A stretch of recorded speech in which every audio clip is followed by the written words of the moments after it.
നമസ്കാരം. കേരളത്തിലെ നിരത്തുകളിൽ നിന്ന് പ്രൈവറ്റ് ബസ്സുകൾ പൂർണ്ണമായും അപ്രത്യക്ഷമാകാൻ പോകുന്ന ഒരു കാലത്തെക്കുറിച്ച് നിങ്ങൾക്ക് ചിന്തിക്കാൻ കഴിയുമോ? കേൾക്കുമ്പോൾ അസാധ്യമെന്ന് തോന്നാം. എന്നാൽ വരും നാളുകളിൽ കേരളം നേരിടാൻ പോകുന്ന ഏറ്റവും വലിയ യാഥാർത്ഥ്യങ്ങളിൽ ഒന്നാണിത്. സർക്കാരിന്റെ പ്രിയദർശിനി സൗജന്യ യാത്രാ പദ്ധതി ഒരു വശത്ത് വലിയ വിജയമാവുമ്പോൾ മറുവശത്ത് കേരളത്തിലെ സ്വകാര്യ ബസ് പ്രസ്ഥാനത്തിന്റെ അവസാനമായി മാറിക്കൊണ്ടിരിക്കുകയാണ് എന്നതാണ് ഇതിന് പിന്നിലെ യാഥാർത്ഥ്യം. പ്രിയദർശിനി പദ്ധതിയിലൂടെ സ്ത്രീകൾക്ക് സൗജന്യ യാത്ര അനുവദിച്ചപ്പോൾ ഭൂരിഭാഗം സ്ത്രീകളും KSRTCയിലേക്ക് മാറി എന്നത് ഒരു സാധാരണ കാര്യമാണ്. പൈസയൊന്നും കൊടുക്കാതെ ഫ്രീ ആയി യാത്ര ചെയ്യാൻ അവസരമുള്ളപ്പോൾ അവർ വെറുതെ പൈസ കൊടുത്ത് ആരും പ്രൈവറ്റ് ബസ്സിൽ യാത്ര ചെയ്യില്ലല്ലോ. ഇത് ജനങ്ങൾ ലാഭം നോക്കുന്ന ഒരു സ്വഭാവമാണ്. അവരെയും നമുക്ക് കുറ്റം പറയാൻ പറ്റില്ല. ഫ്രീ ആയിട്ട് കിട്ടുമ്പോൾ എന്തുകൊണ്ട് ഫ്രീ യാത്രയ്ക്ക് പൊയ്ക്കൂടാ എന്ന് അവർ ചിന്തിക്കുന്നത് സ്വാഭാവികമാണ്.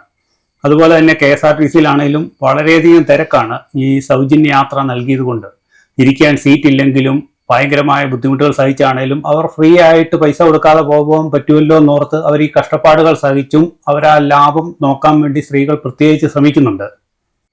എന്നാൽ ഈ ഒരു സ്വകാര്യ ബസ്സുകളെ എത്തിച്ചിരിക്കുന്നത് ഭയങ്കരമായ തകർച്ചയിലേക്കാണ്. യാത്രക്കാരില്ലാത്തതുകൊണ്ട് ഭൂരിഭാഗം പ്രൈവറ്റ് ബസ്സുകളും ഇപ്പോൾ ഒട്ടും ഓടാൻ പറ്റാത്ത അവസ്ഥയിലാണ്. വണ്ടിയുടെ ചിലവുകളും ഡീസൽ അടിക്കാൻ പോലുമുള്ള പണം പോലും കളക്ഷനിൽ നിന്നും കിട്ടുന്നില്ല. വണ്ടികൾ ഓടാത്തത് കൊണ്ട് പ്രൈവറ്റ് ബസ്സിന് ഭയങ്കര തകർച്ചയാണ് ഉണ്ടായിരിക്കുന്നത്. ഈ ഒരു അവസ്ഥ മുന്നോട്ട് പോയി കഴിഞ്ഞാൽ പ്രൈവറ്റ് ബസ്സിന്റെ അവസ്ഥ വളരെ പരിതാപകരമാണ്. അവർ ബസ്സുകൾ നിർത്തലാക്കി ഇനി ഈ പ്രൈവറ്റ് പ്രസ്ഥാനമേ ഇല്ലാതായി പോകുന്ന അവസ്ഥയിലേക്കാണ് കേരളം വരുന്നത്.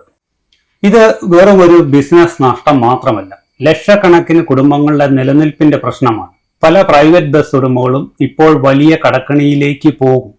ബാങ്ക് ലോണുകളും പലിശയും അടയ്ക്കാതെ അവർ കുടുംബങ്ങൾ വഴിയാധാരമാകും. ജീവനക്കാർക്ക് ശമ്പളം നൽകാതെ കഴിയാതെ വരും. ഈ കനത്ത മാനസിക വിഷമം കാരണം വലിയൊരു ആത്മഹത്യപരമായ രീതിയിലോട്ടൊക്കെ പോകേണ്ട അവസ്ഥയിലേക്ക് വരും. അത്രമാത്രം സങ്കടകരമാണ് ഇന്ന് പ്രൈവറ്റ് പ്രസ്ഥാനം. ഇതിന്റെ ഇപ്പോഴത്തെ യഥാർത്ഥ വാസ്തവം എന്താണെന്ന് വെച്ചാൽ, ആളുകൾ കൂട്ടത്തോടെ KSRTCയിലേക്ക് മാറിയതോടെ ഒരേ റൂട്ടിൽ ഓടുന്ന പ്രൈവറ്റ് ബസ്സുകൾക്ക് വലിയ വരുമാന നഷ്ടമാണ് ഉണ്ടായിരിക്കുന്നത്. ബസ് ഉടമകളുടെ സംഘടനകൾ വലിയ പ്രതിഷേധവുമായി ഇപ്പോൾ രംഗത്തുണ്ട്. ഈ പ്രതിസന്ധി നേരിട്ട് മനസ്സിലാക്കി സർക്കാർ ഇപ്പോൾ വലിയൊരു പ്രശ്നമായി എടുത്തിട്ടുണ്ട്.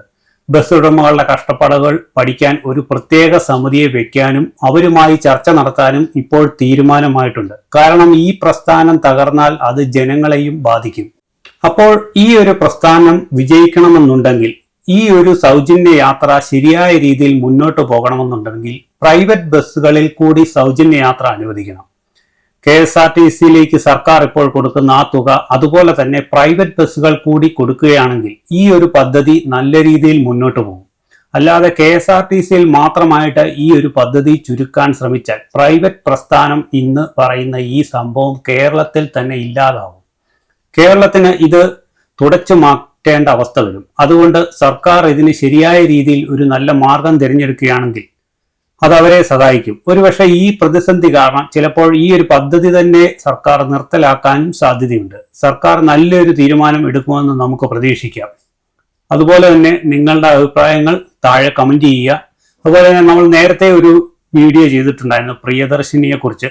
ആ വീഡിയോ കാണാത്തവരുണ്ടെങ്കിൽ കാണുക. ഞാൻ ഇതിന്റെ ലിങ്ക് കമന്റ് ബോക്സിൽ പിൻ ചെയ്തേക്കാം. അതുപോലെ തന്നെ നിങ്ങൾ ആദ്യമായിട്ടാണ് ഈ ചാനൽ കാണുന്നതെന്നുണ്ടെങ്കിൽ സബ്സ്ക്രൈബ് ചെയ്യാനും തൊട്ടടുത്ത് കാണുന്ന ബെല്ലൈക്കൺ എനേബിൾ ചെയ്യാനും മറക്കരുത്. അപ്പോൾ ഞാനിടുന്ന വീഡിയോകൾ നിങ്ങൾക്ക് നോട്ടിഫിക്കേഷനായിട്ട് ലഭിക്കും. അപ്പോൾ വീണ്ടും നല്ലൊരു വിഷയമായിട്ട് വീണ്ടും വരുന്നവരേക്കും. ബൈ.